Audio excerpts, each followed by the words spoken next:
ही लात में 60 टन का टैंक हवा में उड़ गया। हमारी सेना को आगे बढ़ने का आदेश मिला था, लेकिन हम सीधे दुश्मन के जाल में फंस गए। सामने विशाल युद्ध मशीनें खड़ी थीं, जिनके हाथों में जलती हुई कुल्हाड़ियां और भारी तोपें थीं। दुश्मन ने चारों तरफ से हमला कर दिया। गोलियों और धमाकों से पूरा मैदान कांप उठा। मेजर ने पीछे हटने का आदेश दिया, लेकिन हम पूरी तरह गिर चुके थे। आखिरी उम्मीद के तौर पर मदद मांगी गई। कुछ ही देर में 2 विशाल परिवहन जहाज आसमान में दिखाई दिए। मैं अपने दस्ते के साथ युद्ध रोबोट में सवार था। जैसे ही जहाज के दरवाजे खुले, दुश्मन की विमान भेदी तोपों ने हमला शुरू कर दिया। हालात इतने खराब थे कि मैंने तुरंत छलांग लगाने का फैसला किया। हम गोलियों की बारिश के बीच नीचे गिर रहे थे। तभी 2 दुश्मन विमान हमारे पैराशूट पर हमला करने आ गए। अगर पैराशूट नष्ट हो जाते तो हम बच नहीं पाते। हमने तुरंत मिसाइलें दागी और दोनों विमानों को आसमान में ही उड़ा दिया। रास्ता साफ होते ही हम जमीन पर उतरे और सीधे युद्ध में कूद पड़े। हमारे रोबोटों को देखकर दुश्मन की पंक्तियां टूटने लगी। तभी एक टैंक छिपकर हमला करने आया, लेकिन मैंने उसे अपने पैर तले कुचल दिया। कुछ ही देर में दुश्मन का अड्डा फिर से हमारे कब्जे में था।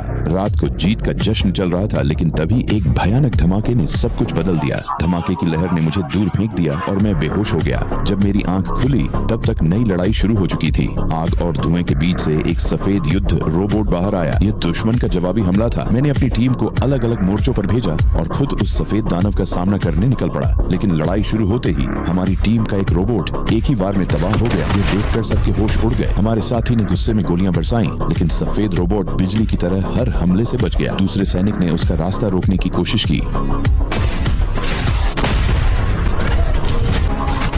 लेकिन वह पलक झपकते ही उसके सामने पहुंच गया। उसने एक हाथ से उसका ऊर्जा केंद्र बाहर खींच लिया और अगले ही पल कॉकपिट के आर पार मुक्का मार दिया। वह मौके पर ही मारा गया। एक और सैनिक कुल्हाड़ी लेकर उस पर टूट पड़ा, लेकिन सफेद रोबोट ने अपनी चमकती तलवार से एक ही वार में उसकी कुल्हाड़ी काट दी। मैंने मौका देखकर भारी हथियार से लगातार गोलियां बरसाईं।